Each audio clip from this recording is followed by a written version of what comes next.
मैं हूँ अभिनव राज चौहान और आप देख रहे हैं सुनीता व्लॉग्स। तो ये रही आंटी यहाँ पे। आज के मैं इनका वो रिकॉर्डर नहीं कर सकता हूँ क्योंकि मेरे को भी जाना है किसी और के साथ।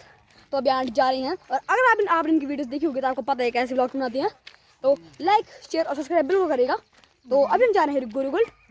तो अब मैं फ़ोन आंटी को देना चाहता हूँ। लीजिए आंटी, क्या क्या बताना। तो अभी तक मेरे को जैसे हम जाएंगे गुरुकुल तो अभी गुरुकुल में क्या क्या है उसका पता भी चलेगा।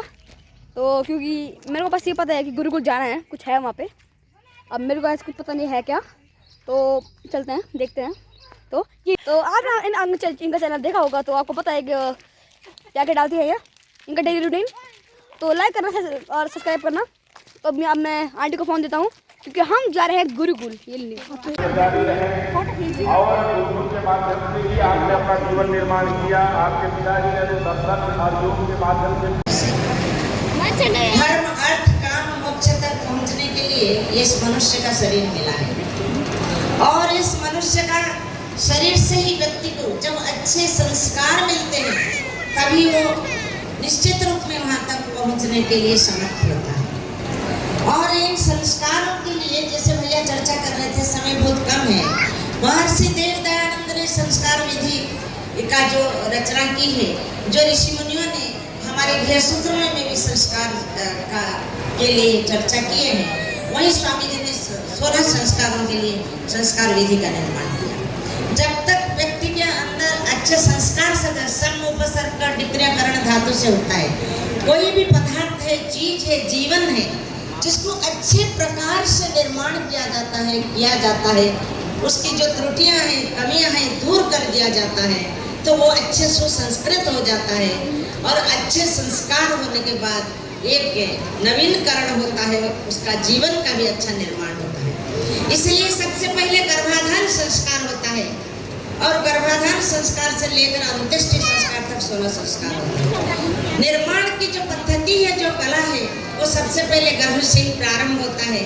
इसलिए हमारे ऋषि मुनियों ने और महर्षि देव दयानंद ने वेदों के अनुसार सबसे पहले गर्भाधान संस्कार की बात करते हैं, चर्चा करते हैं, क्योंकि सबसे पहले प्रारंभ जीवन का वहीं से प्रारंभ होता है। फिर गर्भ में पुंसवन और सुमंतनयन संस्कार भी होते हैं, क्योंकि माता का चिंतन, विचार, उसकी सोच, उसकी भक्ति, उसकी श्रद्धा, ये सब गर्भस्थ संतान के ऊपर उसका प्रभाव पड़ता है। फिर बाद में गोद में पड़ता है, माँ की लोरी में पड़ता है। उसके बाद फिर माता पिता आचार्यों के दिए हुए संस्कार से वो संस्कारवान होते हैं। इसलिए सतपथ ब्राह्मण में कहा गया है, मातृवान, पितृवान, आचार्यवान पुरुषो वेद। जिसकी माता पिता और गुरु आचार्य तीनों संस्कारी होते हैं, धार्मिक होते हैं, तपस्वी होते हैं, वही संतान जो है परम सौभाग्यशाली होता है।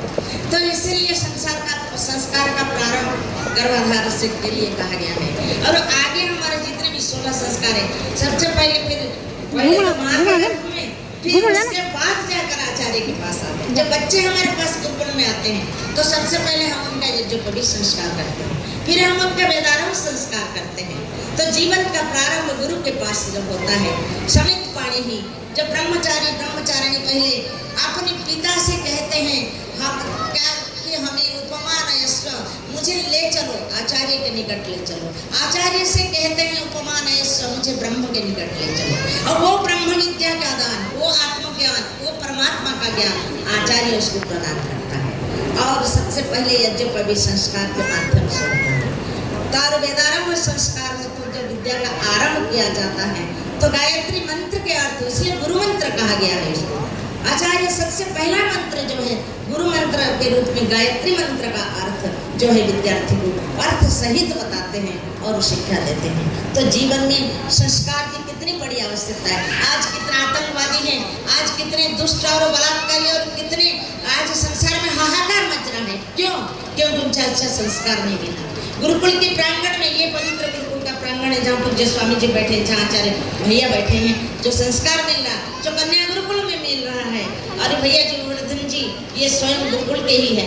तो जो आचार्य दे रहे वो तो दे रहे हैं। आचार्य सारी एक एक चीज की पवित्र करता है। अंत में कहता है चरित्रांस्ते सुंधामी, मैं तुम्हारी चरित्र को सबसे पहले पवित्र करता हूँ। आज चरित्र नहीं रहा, जीवन नहीं रहा, इसलिए आज संसार में हाहाकार है।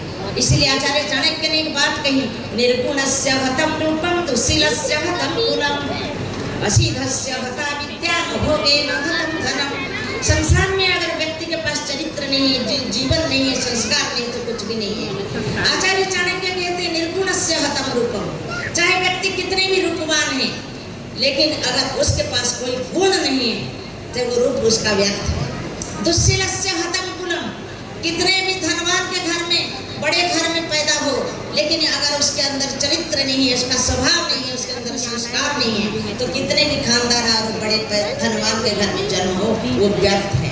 आज बड़े बड़े पैसे वालों के घर में पैदा हुए हैं लड़के, लेकिन इतनी व्यभिचारी और भ्रष्टाचारी सारी पैसा बर्बाद हो रहा है इनका, क्लबों में, तो शराब में और गलत चीजों में सारे बर्बाद हो रहे हैं। तो कहाँ गया संस्कार? बताइए, कौन संस्कार दे रहा है?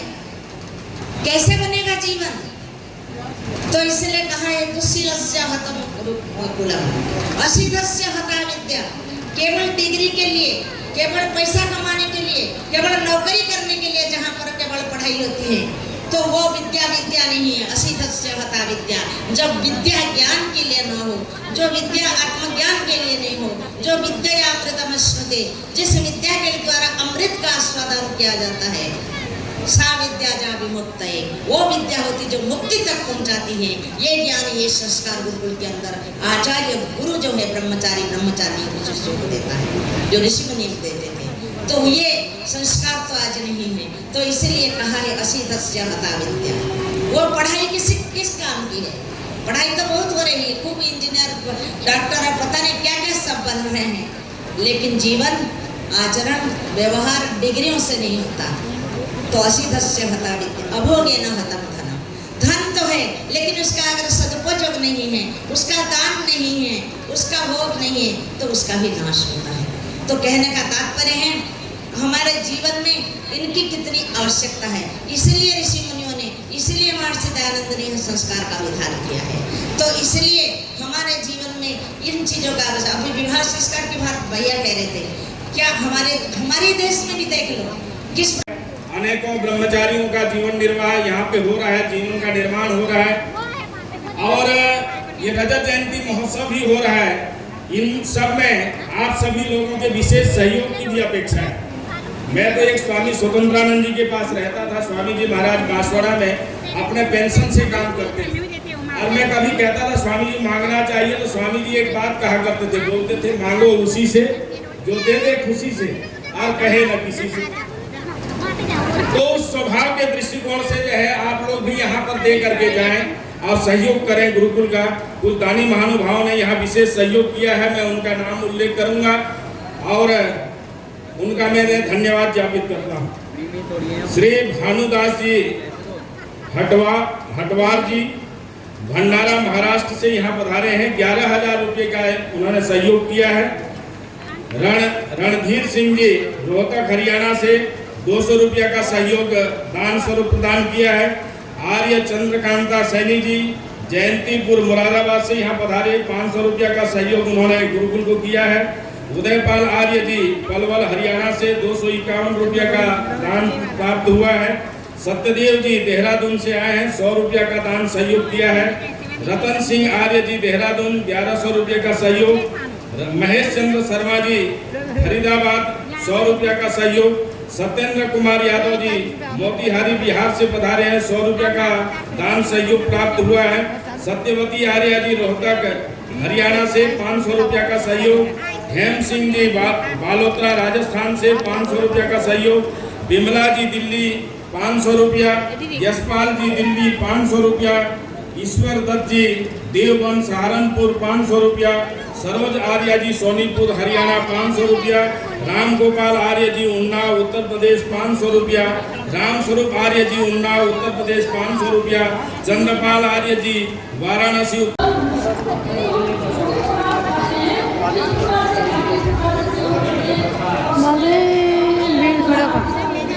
भीड़ हुई हो, चल जाना, चल जाना।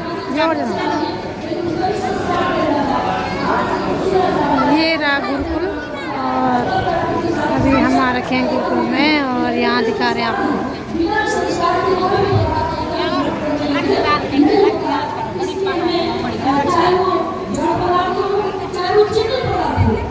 हम आ गए वापस और थोड़ी देर हमने वहाँ पर उनकी कथा सुनी और फिर घर आ गए।